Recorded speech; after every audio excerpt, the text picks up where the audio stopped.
Hello everyone, welcome back to the Bremen Regional Championships for the Pokemon Trading Card Game. Once again, I'm Nick Pierce, I'm here with Lydia Hombach, and we are off with round 12, where we will be featuring a much requested Marc Lutz. Finally, you guys asked for him, and here he is. So we're featuring him on the stream against someone who has already been on stream. And yesterday. And that is Heddi Brahmi of France.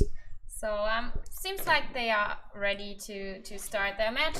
We'll just give a sign to the judge. So we just start the timer. Start. And the game begins. Or in their own time. Yeah. So as we know from yesterday, Heddi is playing this Decidueye deck, which sort of came out of nowhere to surprise everyone. Marc will be playing. Some people thought he was playing Decidueye himself yesterday. He is not. He is playing Golisopod.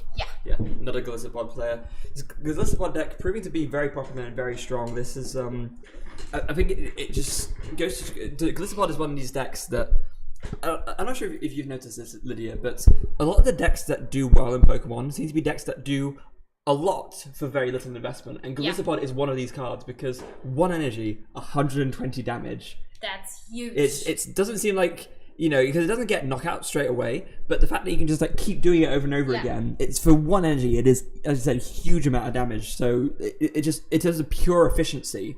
It just works out really well. Well, in fact, you kind of have to work for this energy efficiency.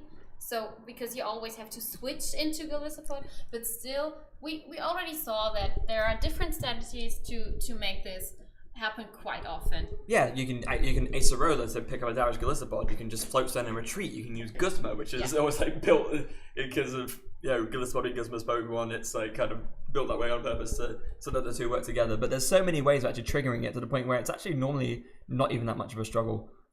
So let's get back into the game. We see Heddi setting up. He's going for a lot of Alolan Vulpix. One in the active 2 off the bridge hit as well. Yeah, so this might be his strategy in this game, going for Alolan Ninetales. We know he's going to he plays it in his deck. So yeah. That is very, very interesting. That also shows us that he must know the matchup quite well. Yeah. What could be actually thinking about it some more? I think I know exactly what's happening here. I mean, first of all, it's quite a thick number that he's playing. If he's playing 3 Alolan Vulpix, that's quite a lot. But I think what this tells me is that maybe he's thinking, I want to have access to 1 more beacon after this turn. I want to have 1 more Ninetales left over to 1 more Vulpix left over to evolve into Ninetales. But essentially, Heddi is expecting the first Vulpix to go down and the second Vulpix to go down to 2 first impressions. So if he's going to beacon twice, he needs 3 Vulpix to have 1 left to do evolve into Ninetales and to use the Ice Blade. Probably. So let's see. It's Heddi's first turn. He's just gone for the beacon. Yeah. And he went for the beacon, but Marc had the N. So Unfortunately, the beacon not sticking for Heddi. Meanwhile, Marc off of the N actually draws really well. He is able to get himself a Garbodor and Garbodor of the Heavy Ball and he's already got the Golisopod when the energy set up, so he will be able to do the first impression for 120, knocking out the Vulpix. Does he have the tool to put on the Garbodor to make it the complete? He does. He has a choice band, but he has a float stone as well. Wow, what a great turn for Marc. Actually, just the perfect turn. Everything he needs. The energy, the evolution, the backup energy onto the Benjamin Pod, the float stone, and the Garbodor and Garbodor. That's basically all he could wish for. Yeah, and now Heddi's going to be more than a little bit sad. Yeah. But he does not look too sad. He plays a deck where setup takes some time. He knows that. It's sad that he loses his Alolan Vulpix so early. He couldn't really make use of it. But he still should be fine. Yeah, and that's exactly why he got so many out. He knew that because the Golisopod deck is so fast, that these Vulpixes are going down very fast, so he needs to keep up a really big stream of them. He also does have the Field Blower ready in his hand. If he decides to play that, he will be able to make use of the Feather Arrow from the Candy Decidueye he just put out into play.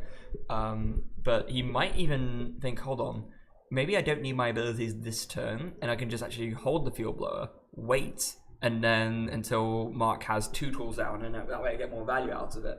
Or maybe he also wants to wait until he has more Decidueye's egg so that he can use several feather arrows. Yeah. I think it'll depend largely on what his supporter is. If he decides to play a Sycamore, then obviously he's just going to Field Blower anyway, because then he'll just lose it regardless. But, oh no, he actually discarded it. Oh. Marc looks very surprised. Yeah, you're right, he does. Thinking, okay, do you not want your abilities? Are you going to Sycamore it anyway? That's fine by me. Interesting play from Heddi. Yeah. Why do you think he would have done that? I have no clue, honestly. But I feel like, well, he plays so straight, and he plays so... Yeah, he plays like he does exactly know what he needs. So I feel like he must have practiced or tested this matchup a lot. I mean, he must definitely have something in mind. I'm just thinking to myself, it's one thing to... I mean, if you have an N, for example, and you decide not to play the Field Blower, then that's somewhat understandable. It's just a case of, oh, I want to save when I can discard 2 tools. But if you get a Sycamore anyway, surely you just... maybe he actually didn't have it, and I just didn't see it properly. I guess that's the only thing I can think of. Because if you had access to it and you're going to Sycamore anyway, surely you just play it. Yeah, sure. In any case, back to Marc's turn. We see a double colourless go onto the active Golisopod. That's pretty good. Needs to be able to use Armor Press or Crossing Cut. Armor Press is actually really good against Ninetales because it means Ice Blade only does 30, and that's exactly what's going to happen. So, and also Armor Press for 100 lets you. It means you can do bigger damage without retreating as well. That's the other big thing, because otherwise you're just doing 30 with first impression, and that's not that great. Yeah, you don't really want to waste your first impression and only do 30 damage. No. Okay.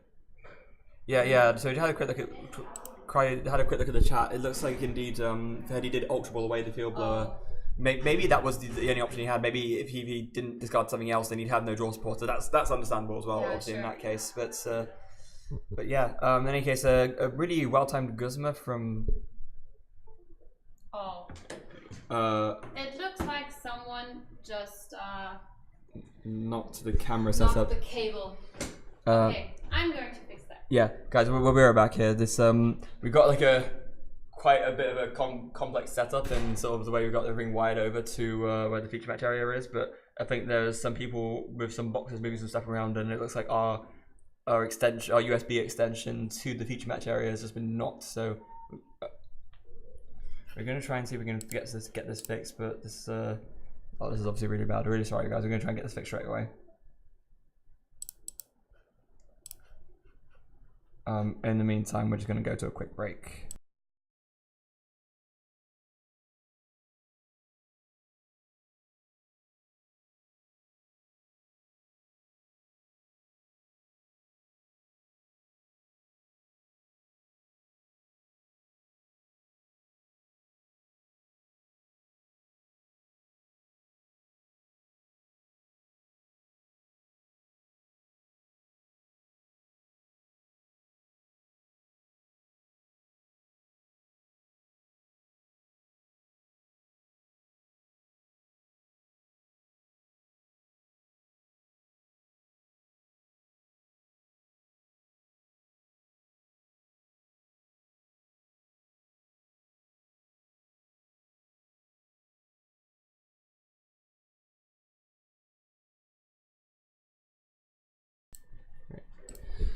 Alright guys, so we seem to have been able to fix the mainstream and the one of the player cams, but it seems like Marc Lutz's player cam is still broken for now. We thought it'd be best to just carry on and go back to the game. Lydia's gone to try and fix the second player cam, but for now I'll just be here on my own, just sort of letting you know what's happening. So Heddi's been doing looks to be an Ice Path GX, so we're going to move all the damage from his Ninetales over to the Golisopod. Not a huge amount, bear in mind. Meanwhile, from Marc's side, he's able to find another Wimpod. He's got Lele on the bench of a DCE.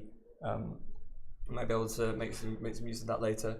But okay, Lydia's just coming back now. It looks like we might have to sort something out between rounds with the second player cam. We don't know what's gone on with.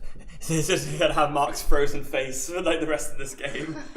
Well, it's better than nothing, and it's a nice expression. And it's also probably the only expression Marc will make throughout this entire game anyway. So it actually doesn't make a difference from that perspective. So guys, tell us what's your favorite facial expression of Marc. I know some of you wanted to see Marc, so yeah, feel free to tell us in the chat. yeah, definitely. Meanwhile, so plays passing back to Heddi. He's got another double colorless ready to go.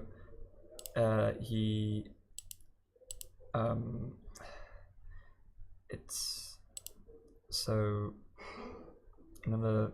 It looks like he's opting to retreat, and maybe just okay, go for a float stone. You can see if there we go. So we have Marc again. Yay! But he's still not moving. It actually made no difference on this. It's like, what the hell? So proving our point, if nothing else. For a second, I thought the camera froze again. Look at him, guys! Look at Marc. It's like it almost made no difference. Yeah. So sorry about the brief break in the match, guys. Like I said, we tried to get back as soon as possible, and we're back now. That's the important thing. Okay, so let's have a quick look what happened to the game state. Wow, Heddi placed his cards in a very wide way. We can see his discard pile quite good. Yeah, this is quite nice. Yeah. He also Heddi was able to get a second Decidueye. He's got 2 Ninetales ready to go now, so he can actually sort of switch between them both.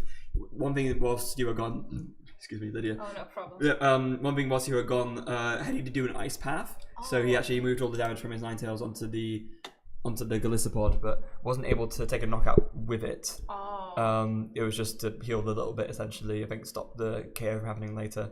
But now another Ice Blade goes onto the active, and actually something else that must have happened. I just realised that with the Guzma, there was a knockout onto the Garbodor, because there was a Garbodor out before. So oh yeah, true.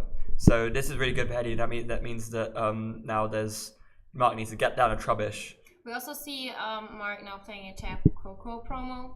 So Marc actually might play the same list Mace is playing. Possibly, yeah, that doesn't make sense. As they are in the same team. Yeah. Another. That's a Tapu Fini. Actually goes down. I couldn't tell at first because it's the rainbow rare. Rainbow rares. Yeah, but I was gonna say because you can sort of figure it out by what happens. So if they venture Tapu Fini, it's like, or if they venture Layla, you expect them to pick up their deck and search something. But since they didn't, I thought, okay, so it's a rainbow basic. He didn't search his deck, and then I had to sort of peered in and I realized it's Fini. Tell us in the chat, guys. What's your favorite rainbow rare? Just for artwork, or just for confusing your opponents, maybe or confusing us, the stream. So Marc's now playing an Ultra Ball. Well, if you were Marc, what would you try to find with this Ultra Ball? So you see, it's a struggle because what I was literally about to say is I want to find a Trubbish, but Heddi has 2 Decidueyes and a Ninetales out, so he's just able to pick off that Trubbish every single time straight away. Marc needs to get down 2 Trubbishes in one turn to actually be able to get out a Garbotoxin, essentially. So what him benching that tells me is that he's actually just doing it to draw the attention away from his main attackers and to force Heddi to deal with it and do less damage to his actual attackers. I think that's the only reason he'd bench it on his own. Yeah, probably. But maybe he just has no other options, and he could also be hoping for Heddi not to go for the Trubbish, but that's pretty unlikely. And Marc is an experienced player, and yeah, he should know better. Yeah. Heddi going to put a double colorless onto the Tapu Lele in the active. Benches another Vulpix. Oh no, he Ace Roller actually. So he's just putting the Vulpix down from the Ninetales. He just Ace Roller up. That makes sense. You're going to put down, looks like maybe a Rowlet as well, maybe not. Going to have a quick look at the Marc's discard first. He's shaking his head at something, I'm not quite sure what. It's interesting. I'm going to put one Feather Arrow, looks like on the Trubbish. Maybe not. I think he's just counting up what he actually has access to. Oh, of course, actually, he won't be able to Ice Blade this turn because he's already done the Acerola and there's no other Ninetales on his side of the field. So, actually, that Trubbish will survive, essentially. He can, if Marc is able to find a tool and the Garbotox and Garbodor, he will actually be able to stop Heddi from... there's the Float Stone. Does he find the Garbotox and Garbodor? He has the Ultra Ball. Yeah, he has the Ultra Ball, so he's probably going for the Garbotox and Garbodor. Yeah, and that's actually really good for him because now Marc can really slow the game down, stop Heddi from being able to rain damage down with these feather arrows, and maybe you put himself in a good spot to win. Although it looks like, unfortunately, he has to go for the Lele because he has no other supporter in his hand. So, I mean, chances are he can still find the Garbodor off of this. Yeah, so we're going to the end. Chances are he can still find the Garbodor off of this end, so it's still fine for him. But yeah, a little bit unfortunate as if he had another draw spot in hand, then he could actually have a really ideal turn with the double colors onto the Golisopod. Yeah, that would be a huge turn for Marc actually. Because just getting the good attack. Yeah. And in fact, because Marc's not used his GX attack yet, he could actually, with the choice banded Golisopod, do crossing cuts for the knockout. I mean, he's going to do that anyway. Yeah. And there it is. Oh. So indeed, Marc getting the perfect turn, retreating into the Golisopod, and he will use the crossing cut GX for 180, knocking out the Tapu Lele, and gonna switch into. Oh wait, what? Oh, did he not do the? Oh, I guess maybe the Lele had enough damage to KO with a different attack. Maybe. Yeah. I thought the Lele was undamaged. I guess it had damage on it already. So no, doesn't even need to do the crossing cut. You can save it for next turn. Heddi, which is even better for Marc. Yeah, it actually is. So Marc's left with only one prize card. He's in a pretty good position. He could also now Guzma for the Alolan Vulpix if Heddi isn't able to find another Ninetales. Absolutely. There's also Heddi. As we saw there, he just played the Sycamore, and he did draw into the Field Blower, so he's probably going to play that and discard the Choice Band and the Float Stone, and he will have access to both of his Feather Arrows again, which could be good for him. Sadly, won't be enough still to KO this Garbotox and Garbodor on the bench because it's only taking 40 damage, and 2 Feather Arrows is only going to be an extra 40 for 80 to 20 short of the knockout. Unless Heddi can find double colors to the Ninetales. He does have the Stretcher. Yeah, but he's checking Marc's discard pile before looking at the resources Marc still has, shaking his head, so probably not too happy with what he sees. No, indeed not. The one nice thing with Heddi is that he doesn't need to be as worried about playing more items because there's only one prize left. Yeah. And Marc is pretty committed to, if he plays the similar list to, is that Guzma off the top of the deck? Yeah. Is that it? Is it over? I believe, yeah. I think Heddi is still explaining what he tried to do. Oh, but yeah. Marc already showed. Well, Heddi played the Sycamore, and then Marc showed that he had the Guzma in hand. So yeah, just to save time. This is a cool thing that players sometimes do because obviously no one wants to waste time. Essentially, you want to make sure the game finishes properly. So as soon as you know you have the win guaranteed, you just show it to your opponent and say, "Look, let's just save time, move on to the next game here." So a nice gesture from Marc there. Yeah, definitely. Yeah, it's funny because some people. I remember I did this once and. The way it happened, someone thought I was actually being a bit of a show off about it, saying, oh god, check that out. Yeah. But because I was playing against Gonçalo Ferreira at the time. This was at Worlds last year, day 1, and I was talking to him in Portuguese, and they couldn't understand what I was saying, so they just assumed I was just whacking it down and saying, come at me, I've got the win or whatever. But I was actually just doing it to save us both time, and they didn't realise because of the way we were talking. Oh boy, it was really funny. And I think it can look that way because people wonder, why do you need to show if you've got the win, just do it properly. But every second counts. That's true. So, if you want to, save time like that and you are okay with that, then you may as well just do that. So you got the win. Let's have a look at the chat again. Tapu Lele and Rainbow Warrior. Yeah. Wow. I have 4 of those. Oh, I had to. It's just it's like the most playable rainbow rare. So I just thought, I got to get this. Yeah. How long has the stream been on? Yeah, this is the second round we are streaming, so be prepared for a lot more to come. Yep. So you talk about favorite rainbow rares. Metagross because the full art looks terrible. Fair enough. Has Joe been on stream yet? No. Funny story. Well, I just went up when pairings were up, and I asked Joe without looking at the pairings, "Hey Joe, how's it going?" And he was like, "Don't stream me. I'm too bad at the moment." So that sounds like the sort of thing Joe would say. Joe, I remember was feeling really bad about his chances. Everything, even when he was doing really well yesterday, he was so convinced that he was just going to start bombing, and he didn't. He managed to make it into day 2, but I guess if he starts bombing today, he's going to feel a little bit sad. Probably. Yeah. In any case, Heddi off to a really great start with a Lele for a Bridget and able to get down, well, just a really great starting field of 3 Rowlets and 2 Vulpixes. Yeah, definitely. It's this time opting to only go for 2 Vulpix instead of 3, I think, because he realizes that Marc won't be able to get like a first turn knockout on anything, so he can afford to just use 2 Vulpixes instead of all 3 like last time. Probably. So it's Marc's turn.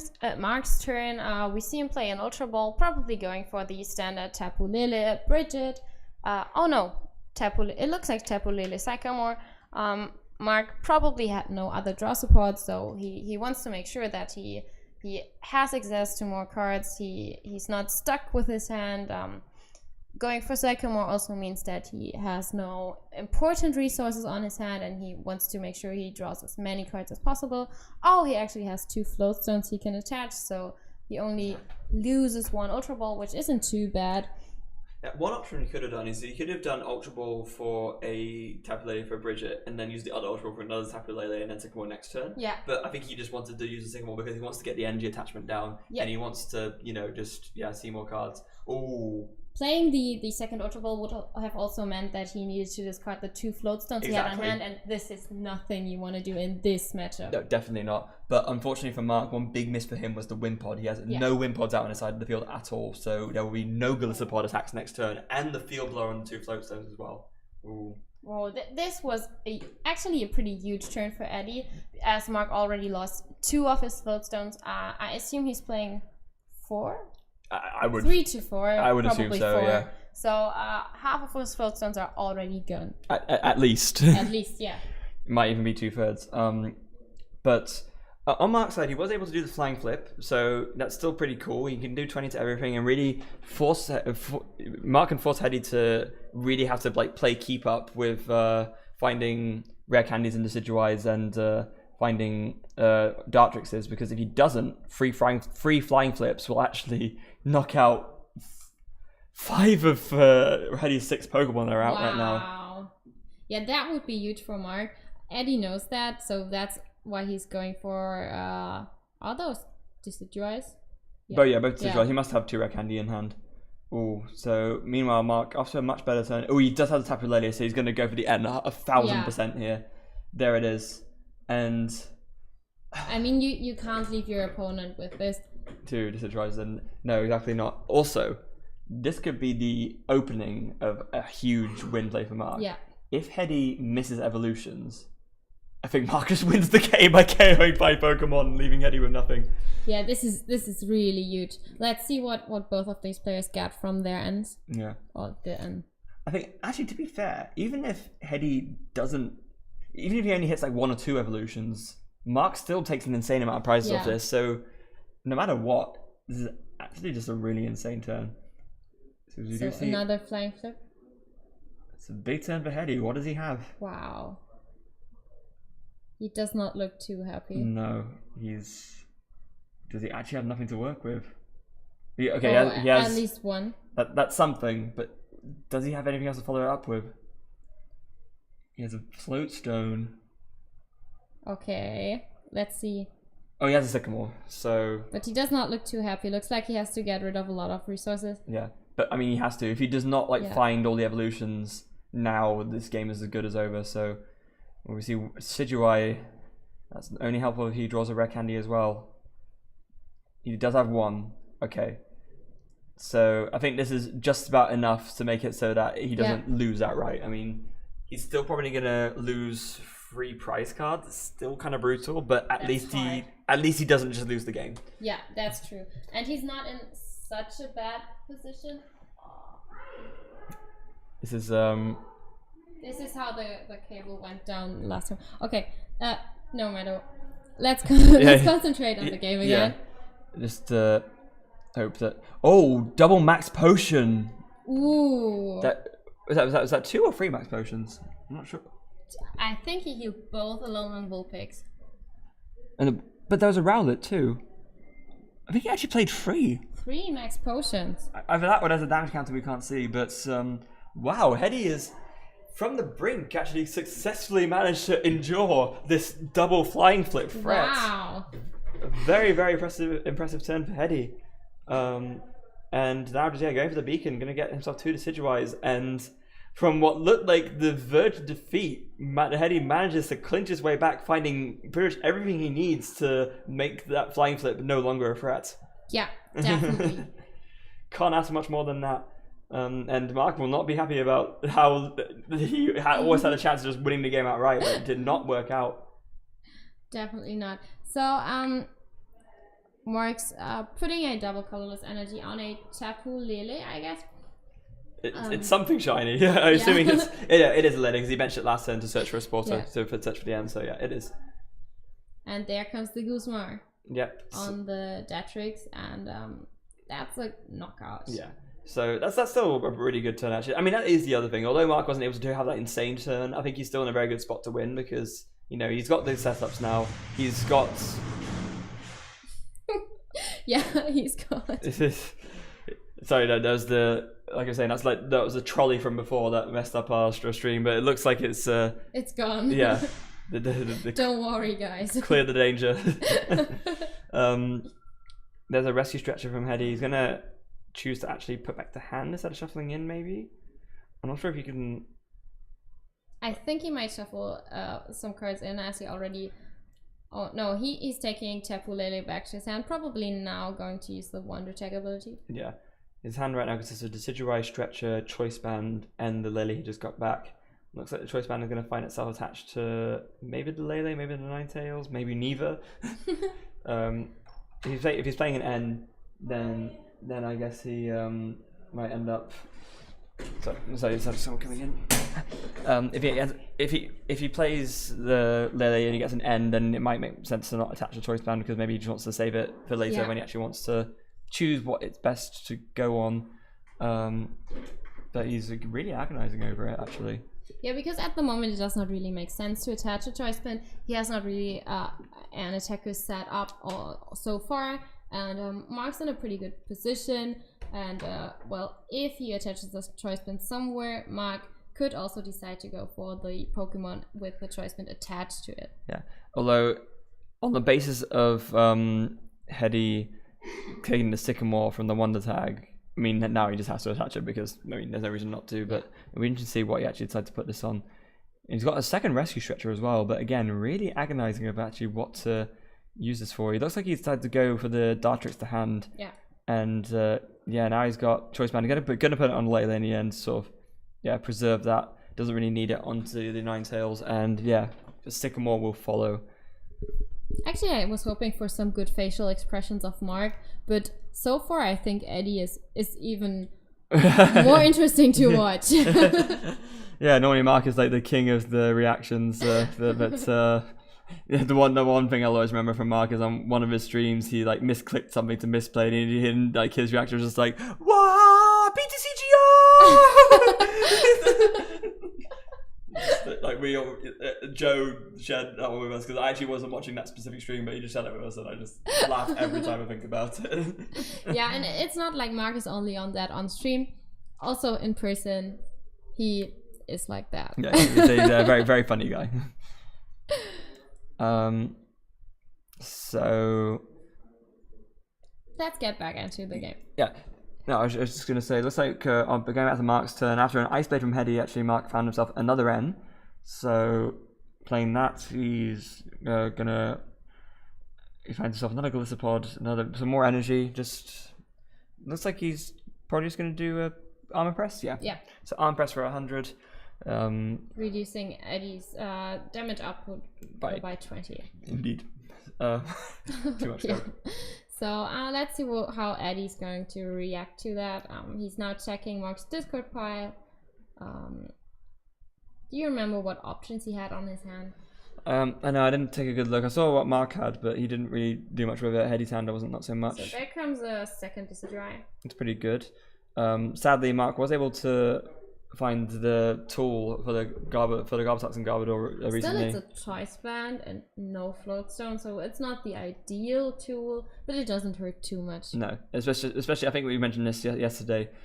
Doing that, say before, you might have done the same with the old Garbodor and Garbodor with a muscle band, and it was a lot riskier because there was less to actually switch it out. Now that every deck plays Guzma, it's not as bad as it was before to just attach that. But a really huge field blur from Heddi sees the Garbodor actually go down from the feather arrows, which is really, really big. Yeah, definitely. That's exactly what Heddi wants to do. So now, again, Mark is forced into the position where he has to, maybe bench a Trubbish, wait a turn, and then evolve in order to get the Garbotoxin out again. But if he doesn't do that, Heddi will have his feather arrows available for the rest of the game. Oh, there comes an Acerola. Picking up the Vulpix? I think that was what he was about to do before he dropped the card. Yeah. Okay, so Acerola. Maybe he's considering putting up the Tapu Lele? No. Vulpix. Oh, it had damage on it from the Tapu Koko. Of course it did. Okay. Yeah. So that's now gets sort of reset, and it looks like he's going to do another feather arrow. He's got one more to work with. We can see where it goes. So what he's going to do? He decides to go for the Tapu Lele instead, and he has used his GX attack. Oh, okay, yeah, this makes sense. So using Ice Path GX, moving all of the damage from the Ninetales onto the Golisopod, and doing the one feather arrow on the Lele on the Mark's bench with the energy on it. So I was just about to say that Heddi almost has no damage left on his field, but actually the Tapu Lele on his bench is damaged a little bit, and the Decidueye is also damaged a lot. Yeah, it is. Has 3 dices on it. So.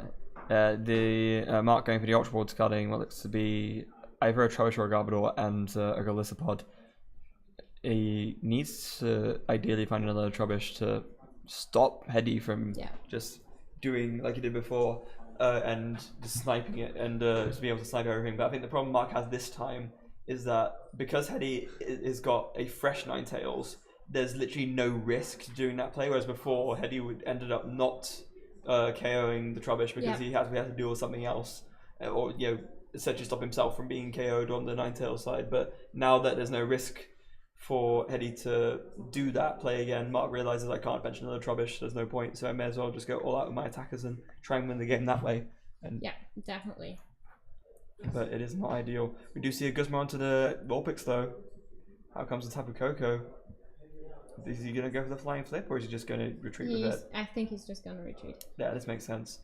And then we will probably just see a first impression for 120, pick up an easy knockout on the Vulpix, and now back to Heddi's turn. It also makes sense for Mark to KO the Vulpix now, because now he's down to 4 prices. As I mentioned before a few times, you don't really want to play a 7-price game, so as Heddi only has GX Pokemon in play, Mark only needs to KO 2 more Pokemon now. Absolutely.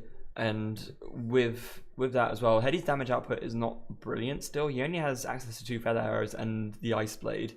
If you wanted to do more damage, you'd have to retreat into the Tapu Lele. Yeah. And at which point, if he does that, he then becomes vulnerable to Choice Band, DC, Crossing Cut, KO, which is not ideal. Definitely. So with that, it looks like he is going to commit this double colorless onto the Lele though. It'd be interesting to see if he opts to attack with it this turn, or whether he decides to wait until later. No, in fact, he's not going to put the DC on it. He's going to put it on the other Lele instead.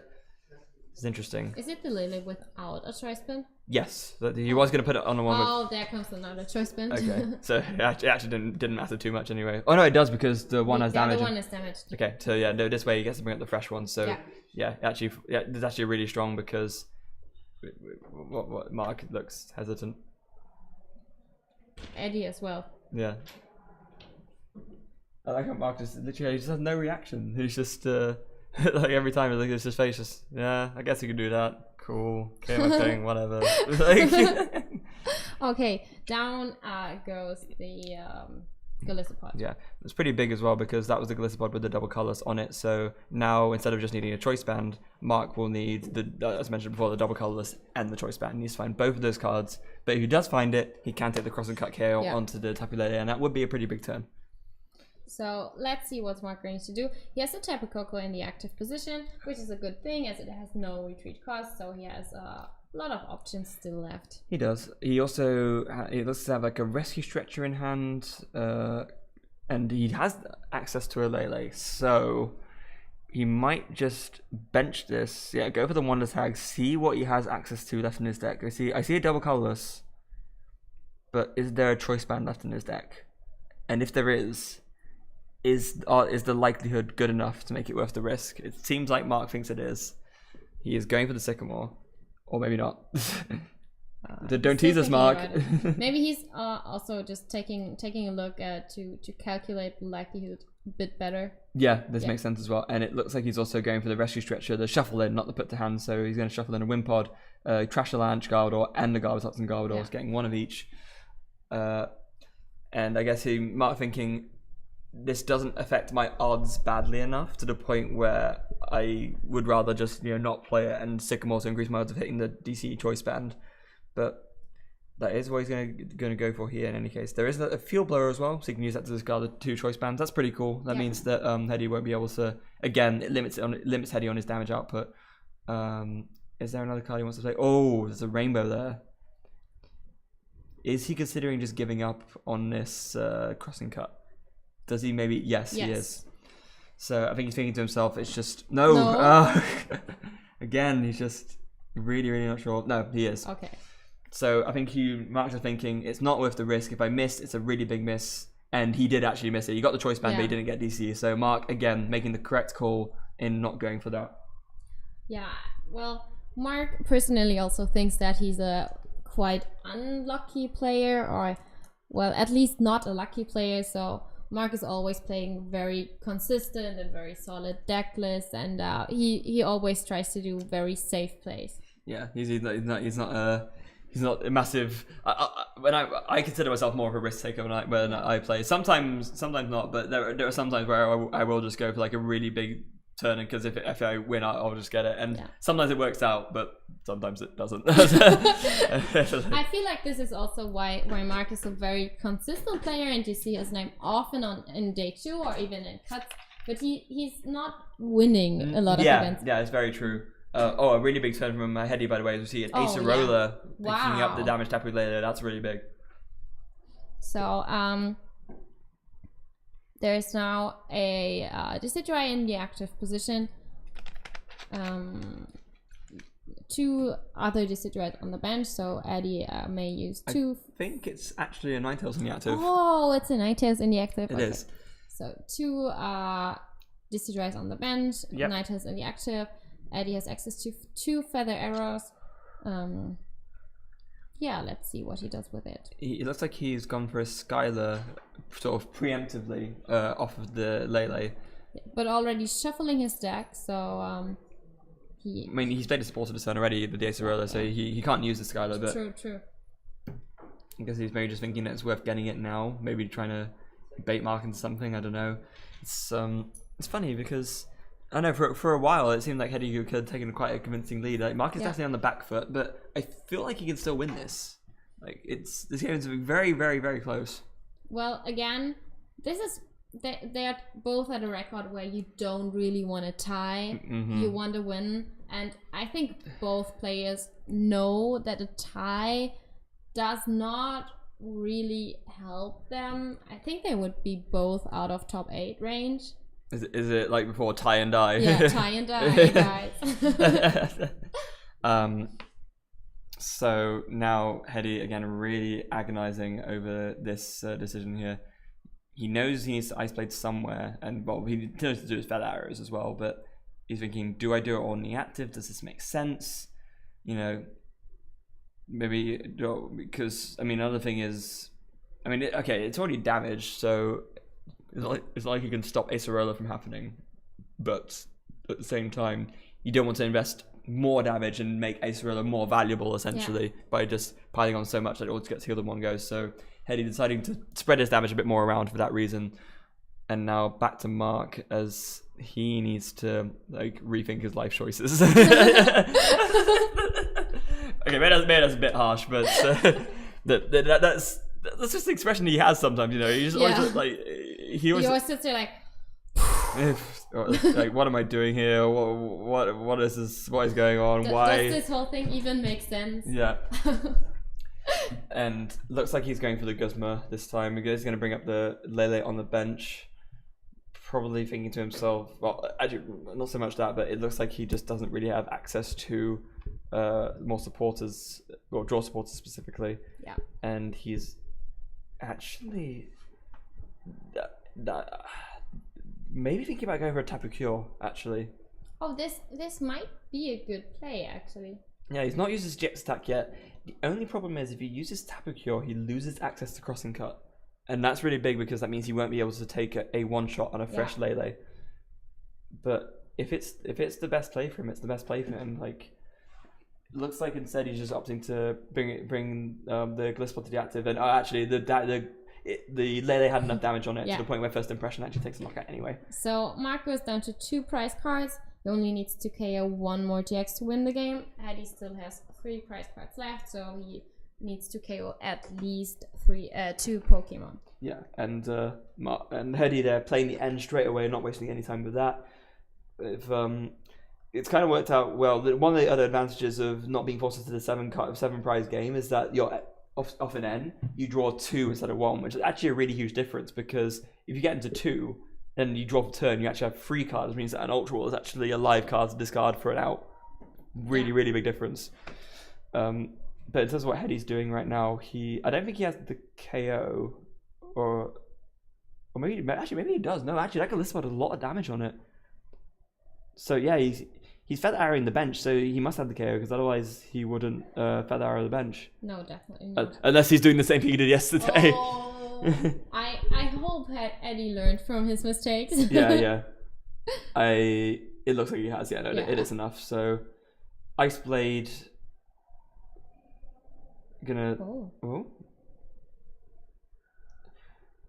Maybe he's working out for a big turn with his Tapu Koko. Maybe. So although he missed the KO this time, again he's doing it on purpose. Maybe. Hopefully. Yeah. Well, he doesn't look too confused, so he seemed to do it on purpose. Yeah, I think this is different from how it happened yesterday. Yeah. So just to clarify, what happened was Heddi actually Fed Arrow the bench to plan for like another play, completely missed the fact he needed to do the Fed Arrow and the active to take the knockout, and so he ended up really kicking himself after that. But it looks like Marc's play just consists of doing the First Impression for 60. Not brilliant. Definitely not.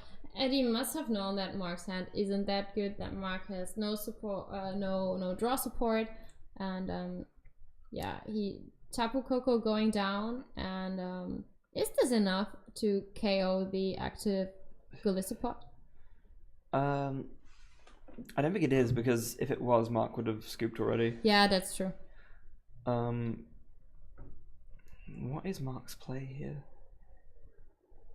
I think Marc is also thinking about what his play here is.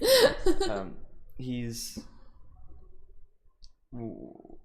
that a Skylar for a max potion? Yeah. It was, okay. Yeah. He got a little bit ahead of himself. Yeah, Skylar for the max potion. And then it's like max potion. Yeah. I think he has to because the energy. Yeah, Floatstone. Yeah. The thing is, Heddi has to, because otherwise he just loses to DCE crossing cut. Whereas now, he set up the Coco promo, but does he have to just pass now? Does he actually have a replacement energy? He hasn't. Oh, he just played the Skylar, so he can't play any more supporters. And no, he has a basic no DCE, so he actually is just forced to pass.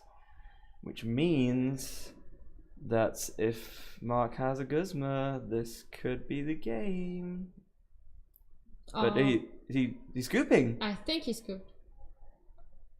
Oh. Really unfortunate turn of events. So yeah, so Heddi was I know it's a very unenthusiastic reaction, but it's just like one of those. It wasn't like one of those exciting scoops. You know what I mean? It's just like kind of came out of nowhere. And with that, it will be 1-1, and we'll move on to game 3. But the other reason it's also kind of unenthusiastic because it means that this game will probably end in a tie. Yeah, there are only, well, not even 6 minutes left. So after shuffling, if they hurry up, they have around 5 minutes. And unless we see a very quick game 3, which we have seen quite often. Well, an alarming amount of over the course of this weekend. So it's not out of the question at all. But yeah, we really don't want to see a tie here. We want to see someone walk away with a win here, ideally.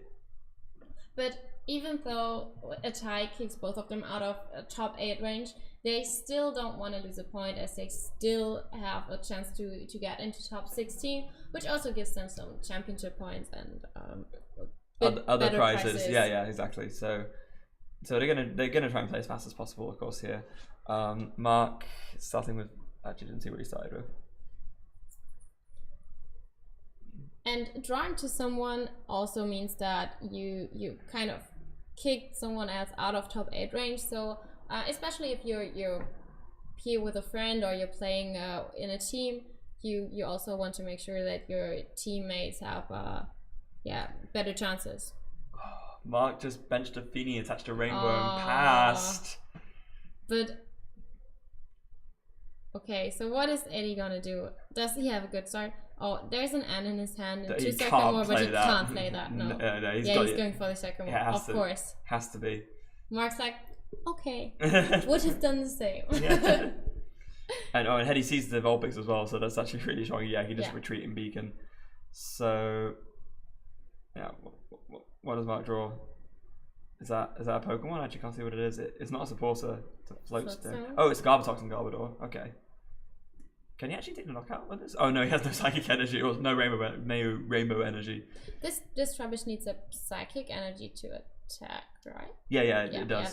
So he's just attaching a DC for the sake of it, essentially. And are we going to see an Aqua Ring or whatever the first attack, whatever the attack is?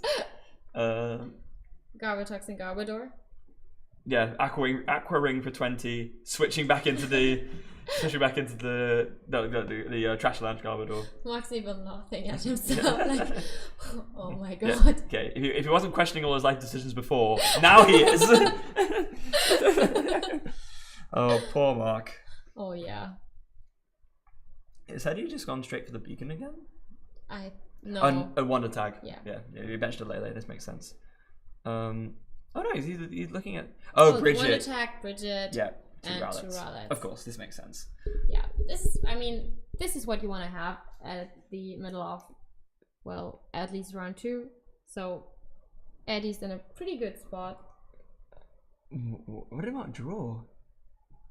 I saw it looked something like vaguely a supporter, but I don't think it was. Oh, it's a Guzma. Yeah, see. Yeah, you don't really want to play the Guzma. Well.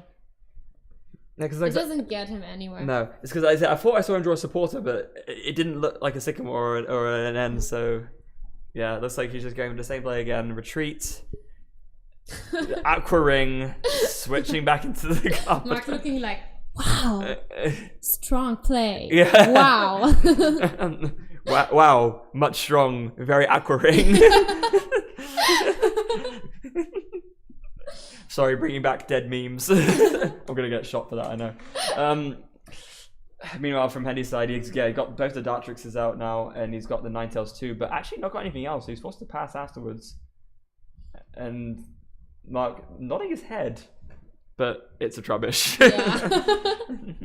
Well, it can buy him some more time, but I think maybe Mark is just a bit annoyed because one more Aqua Ring and would have actually KO'd the Vulpix, but now it evolved, so he can't do that anymore. And it looks like now he's going for the Guzma, thinking about it. Maybe not.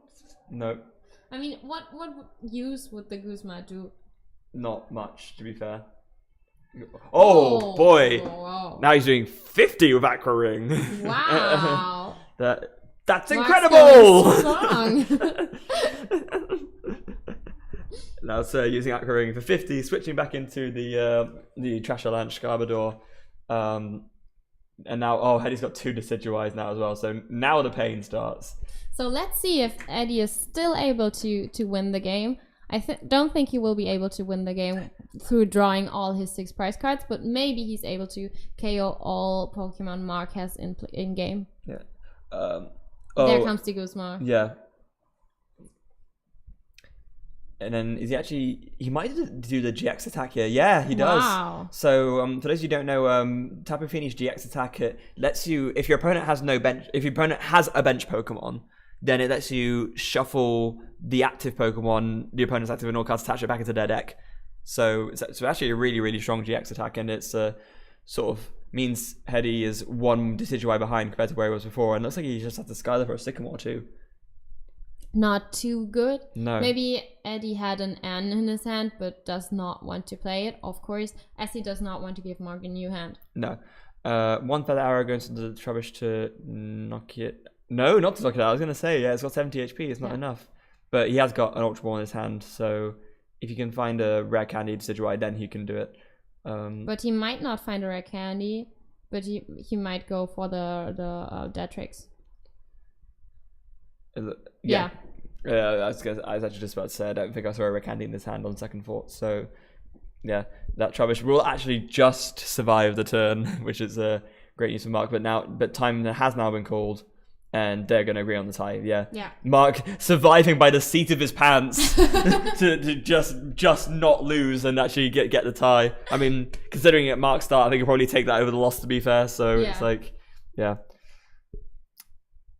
Sad, a bit sad that the game ended in a tie. No interview for this game because it was a tie, and because we're having no time either. We hope you guys enjoyed that all the same. It was a really fun match actually to watch. It was fun to match. It's always fun to watch, Mark. Yeah. It's just a shame that it had to end on a bit of an anticlimax. So guys, we're going to take a very quick break, but we will be back with round 13 shortly. Don't go away.